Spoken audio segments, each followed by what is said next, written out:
Who has some ideas on how they can reduce their waste? What did you come up with? Yeah? I got a growler this week.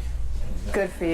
Yeah, I'm looking forward You only to live it on once. Friday. Mm-hmm. Just look for that 1 or 2 days you're going to have a few beers and you have to make all these cans because I went through a few PBR cans this week. You did. So a growler in lieu of all of those PBR cans, and hopefully you'll improve on the PBR as well. It's economical and it's delicious. It's a beer that made Milwaukee famous. Absolutely, man. You do your thing. You do you, right? No judgment here. Excellent. All right, Eddie. I got a suggestion, drink some mead. It's got a much better Right? You can fill those growlers with some mead. Excellent. Bringing people together. Any other ideas? We had a good discussion about, I realized how unhealthy I eat and how many granola bars I eat. It's shocking. And I need to work on that and how much like fast food, like price around me in individual cans when I get home and I haven't planned anything to eat. So it's not only just waste, I need to look at my eating lifestyle. So that's one thing I really appreciate about the Away Project is that the majority of the trash that can make it into the bag is food packaging. So it does really make you analyze what you've consumed, what you've actually put inside your body in 7 days, right? It's really pretty effective. And so typically food that comes in a lot of packaging is food that's not good for your body, right? And it's food that's convenient and it's easy, but it's probably not good for your body long term. Satisfies an immediate need, but it doesn't help you out in the long run. Definitely. Yeah? It might be better for me to buy my fruits and vegetables at a farmer's market where I don't get the plastic packaging rather than buying them in the grocery store on my way home. Absolutely. So planning out the week, doing your shopping at a farmer's market instead of, you know, here and there, this market, that market, wherever's convenient, but trying to plan it out and buy it directly from farmers. Helps the local economy, builds community, and also it's a lot less plastic. Yeah? So I'm still a student, and sometimes I'm like late for class and I'm really hungry, so I eat a lot of granola bars too. And then also I'm too lazy to prepare things ahead of time, but I need to prepare also because I'll be on campus, I'll be hungry, and then I'll buy a bag of chips or I'll get a bagel that comes in a plastic bag. And so it's like I just need to plan ahead so that I'm not snacking so much because snacks always come in like Yeah, and again, like having that plan of what you're going to eat cuts down on the amount of waste and also like money that you waste as well, because when you buy things spontaneously throughout the day, you do start to spend more money on food, but also you'll be healthier, you'll be able to pay attention in class longer. It really does help being able to plan all of that out. Zoe. We could use it over and over and over again. What are some things that you can use over and over again? Glass, Glass, paper bags, paper bags, maybe plastic. yeah, a lot of plastic can be used over and over again, right? There's no rule anywhere that says you have to use this only one time, right? It doesn't say it on the fork, right? They don't tell you that you can only use it one time when they give it to you. You can use these over and over and over again, right, Zoe? Yeah, you can use them until they break or until, you know, I don't know, shatters, whatever happens to plastic. So you can reuse a lot of things. You can turn one of those glass spaghetti jars into a milk container. You can use one of those glass spaghetti jars to hold actual spaghetti later on, right? So you don't have to go out and buy yourself a bunch of really fancy reusable items. You also have a lot of stuff at your disposal at home right now. You have a lot of things in your away bags that you could reuse over and over and over again. Absolutely. You had your hand up. We did. Just what we were talking about, TerraCycling. Mm-hmm. It's a really awesome way. I think kind of like what you were talking about, eating granola bars.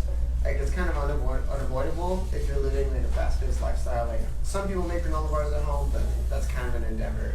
Most of us are going to buy them at the grocery store, and we're going to bring it with us.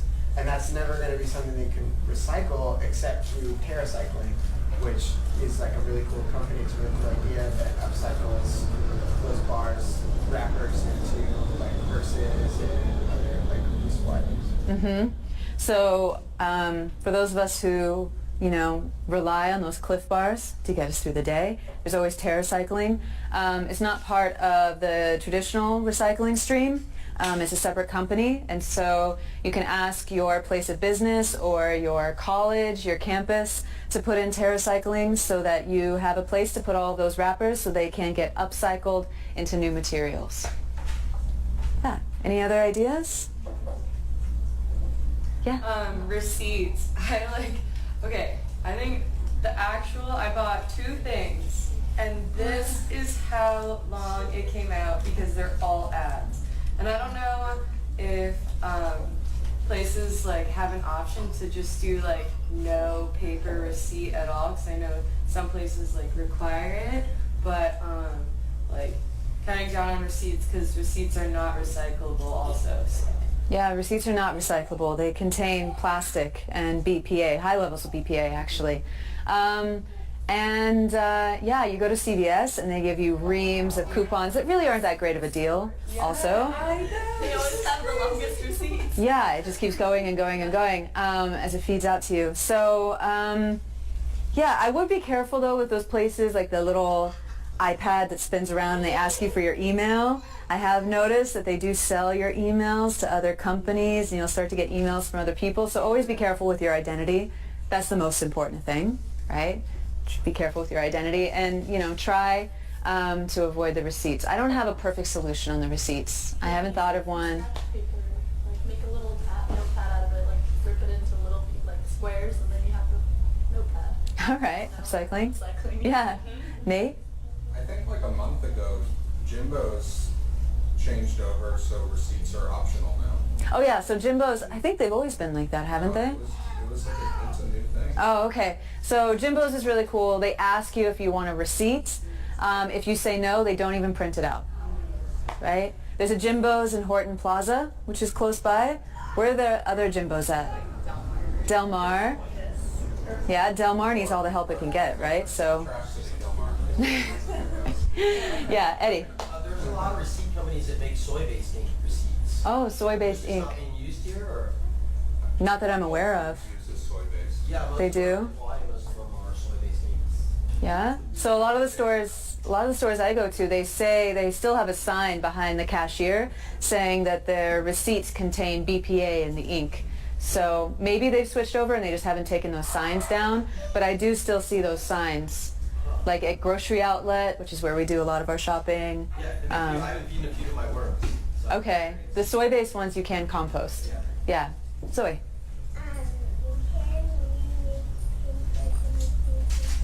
Yeah, you can reuse paper to make new paper. Have you done that before? You should try it. Make some really cool paper. Okay. We have one here. Oh yeah, sorry. Okay. What do you mean? What are those types of trash cans? Trash can, recycle, and plate. Very good. So make sure you use the appropriate cans, right? So in San Diego, we have 3. We have landfill, we have recycling, and we have yard waste. You can't put your food scraps into the yard waste. It's just the green mulch and the, palm fronds and whatnot that people clean out of their yards in San Diego. So lawn waste, recycling, landfill. Make sure you use them appropriately. So that is a perfect segue into my next slide. Actually, what we're going to do is sort it out again. So we're going to separate out the trash from the recycling. Let's go over what is recyclable in San Diego. That looks terrible, and it's not my fault. It's Miramar Landfill's fault because they don't have high-resolution photos. So things that can be recycled, aerosol cans. I see some hairspray cans. Those can be recycled if they're empty. A few things that can also be recycled that can be confusing are plastic. So let's talk about plastic. Have you noticed the triangle made out of arrows on plastic with a number inside? Well, they put that on there because plastic is made out of different types of petrochemicals, and that number lets recyclers know which chemicals are inside that plastic. So you need to separate them out so that you don't have contamination. All right? So plastic number 1 is a very different chemical compound from plastic number 7. So plastic number 1 tends to be the plastic that your food comes packaged in. So I'm pretty sure the Starbucks cup and the yogurt container, that will probably be plastic number 1. Water bottles also tend to be plastic number 1. Plastic number 1 has BPA unless it says BPA free. And then plastic number 2, that can also be food packaging. Plastic number 3 is not very common. Plastic number 4 is not very common. But you might see plastic number 5, especially on Trader Joe's packaging. Plastic number 6 is styrofoam. And San Diego, I believe, still doesn't recycle styrofoam, but they do recycle styrofoam in North County. Plastic number 7 is mystery plastic. That's also a plastic that you see at Trader Joe's a lot for some reason. Their guacamole comes in plastic number 7. Plastic number 7 also is usually plastic like this, right? Like the really flimsy plastic. So if it's plastic number 6, plastic number 7, or if it's this crushable, really flimsy plastic, it's not recyclable. Now, I'm using the word recyclable for plastic, but plastic is not actually recyclable. Plastic is downcyclable. Every time you recycle plastic, it becomes lower quality. And you can really only recycle plastic once or twice before it becomes so low quality that you can't recycle it anymore, which is why recycling really, particularly for plastic, is not a good solution. So this plastic, which I think is plastic number 1, this plastic item will most likely get recycled into something like this, which is not recyclable. They're all popped. All right, so which is not recyclable. Or this plastic might get turned into this plastic, which you can recycle once. This is plastic number 2. It can get recycled once, right, and then not recycled anymore. So plastic is difficult to recycle because a lot of manufacturers can save money by making new plastic rather than by using recycled plastic. And also, like, it's not very valuable because it just gets turned into a really low quality product. So if we're going to make recycling plastic more sustainable, we need to increase the value of plastic and give greater incentive for recycling it. Paper. Generally, paper is recyclable. If it's glossy, if it is neon, if it's ripped up, shredded up into little pieces, if it's a brown paper bag, if it's cardboard, if it's an egg carton container, paper is recyclable. You can recycle paper about 6 or 7 times before the fibers start to get so short that you can't recycle it anymore. So the end of the line would be something like a napkin. The fibers in a napkin are so short that they can't be recycled.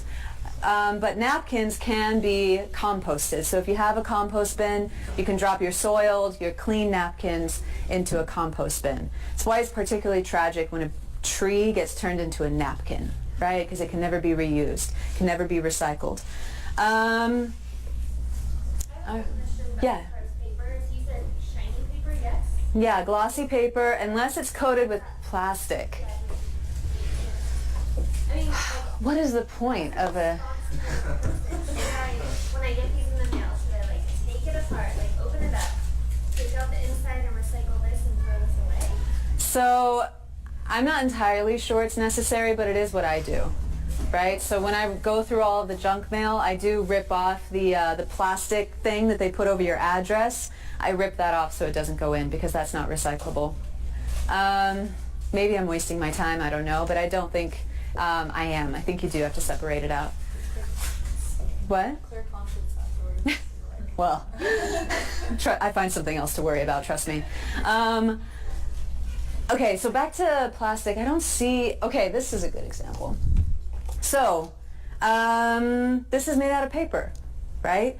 But when you put hot liquid inside, or when you put any sort of liquid inside paper, it falls out the bottom, or it rots away. So to make it waterproof, they coat it with plastic. So these are actually not recyclable. So when you get a cup of coffee, do you mind if I use yours as an example?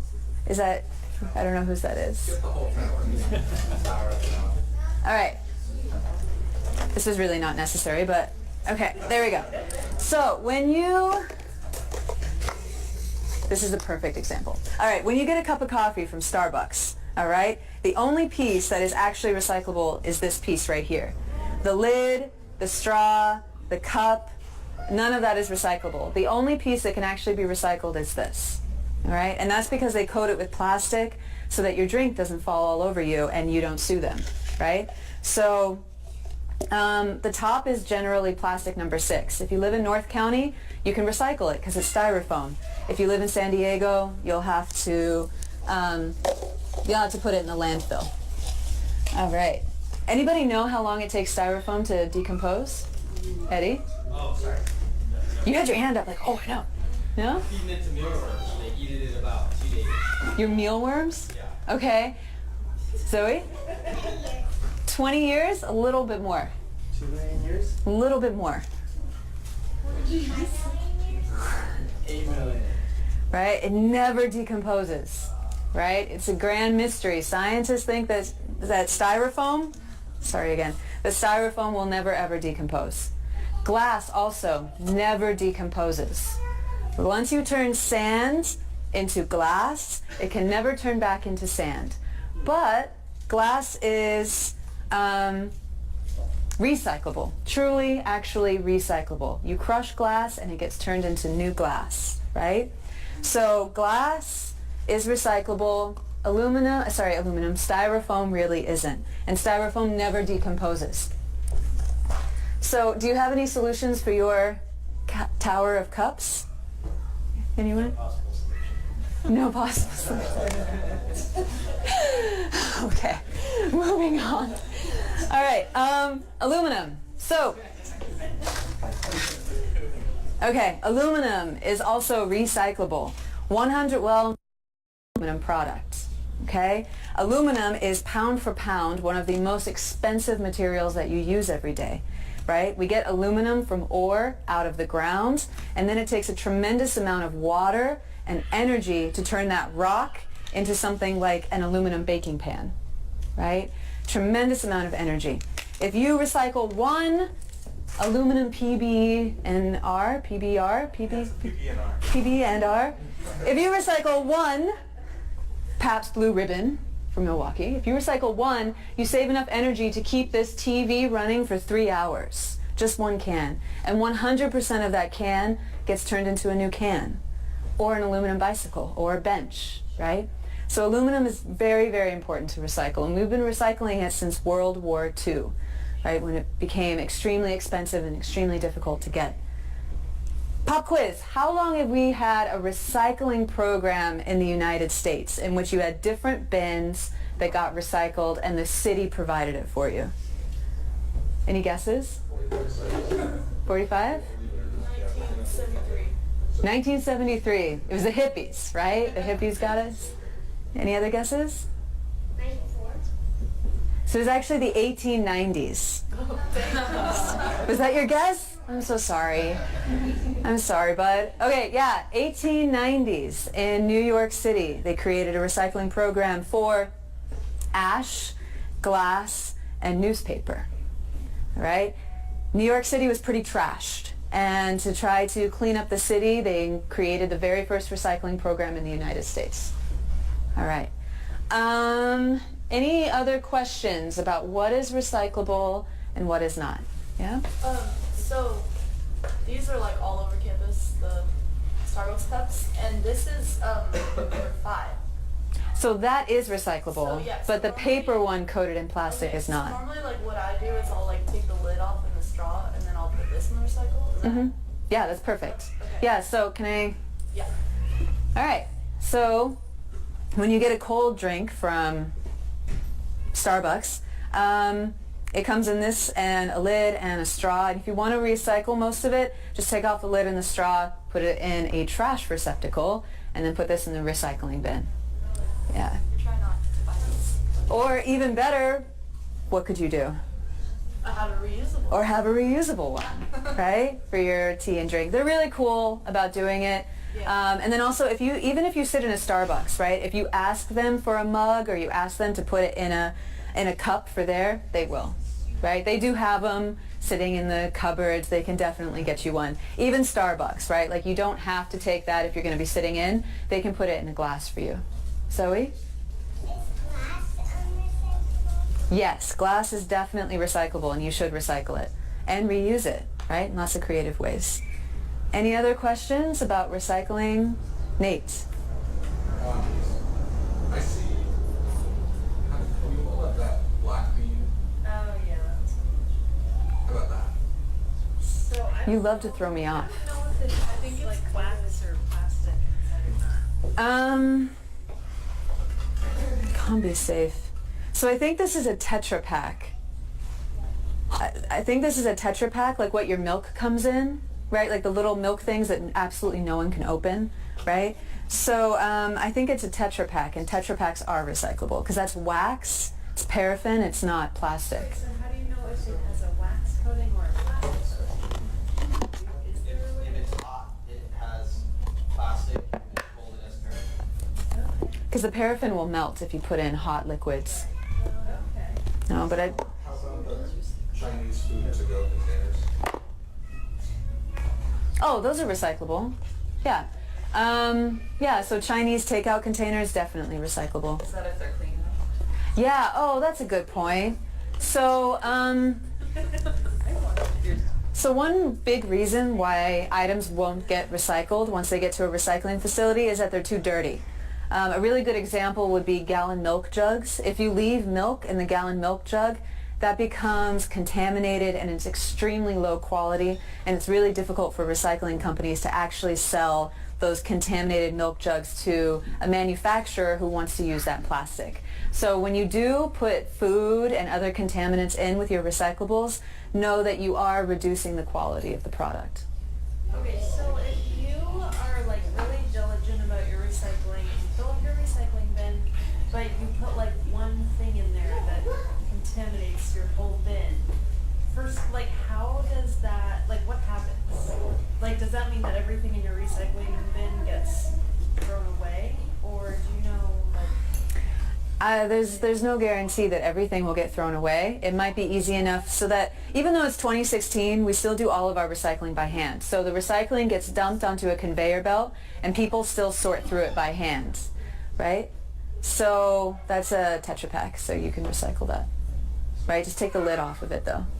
All Tetra Paks are recyclable. In San Diego. Yeah, Tetra Paks are recyclable in San Diego. City and county? I think so. Yeah. So it can be that a contaminant is easy enough to just pluck out once it gets onto the conveyor belt. But, you know, there are circumstances in which it contaminates not only your bin, but all the bins that get dumped in after. It depends on the contaminant. So one thing that guarantees that you won't actually get your recyclables recycled is putting it into like those white plastic bags. If you put your recycling inside a big plastic bag and then, you know, tie it up, it's not going to get recycled. And actually you could jam up the machines so that nothing gets recycled that day. Nothing that goes into EDCO will get recycled, right? If they're not able to like pluck it out and put it into the landfill. And also, I mean, you know, people, they know that it gets jammed, so they usually like pluck it out and put it into landfill anyway. And it could be filled with nothing but aluminum, right? Yeah. So I've heard from a lot of people that like actually will only put their recycling into like the bin in a plastic bag. There's like this myth, I think, that you're supposed to put it in a bag, just like you're supposed to put your trash in a bag. Do you know, have you heard of that? No. Or has anyone heard of that? Because I know like quite a few people that believe that. No. I mean, you know what you can do? Just put it directly into the recycle bin. That's the best thing you could possibly do. Don't put it, that plastic bag is not recyclable. No one in America is going to recycle a hefty bag, right? And also, like I said, it really does jam up the machines, and it can cause the entire process to shut down for a whole day. Yeah? I wanted to ask about the compostable containers. I heard that was just greenwashing, that it will not compost. That's the side of your green waste. Yeah, so, yeah. A lot of the compostable plastics really don't compost once they get to a landfill. And the Miramar Greenery also doesn't accept most of the compostable plastics anyway. So it is greenwashing. And it does kind of waste your money because it can't be recycled. So most of those like made from corn compostable plastics, they do compost in lab, but they haven't been able to fully prove that they compost in nature. So, You know, there's no real scientific data supporting the fact that it can compost in reality. All right, so just because I know that we're running kind of long, and I know you guys are full of really good ideas, Zoe, so many great ideas, if you guys could go ahead and separate out that trash from the recycling so that Nate and I can come around and collect it, I'd really appreciate it. Yeah, Sam? Oh, yeah, so we'll have to separate those out from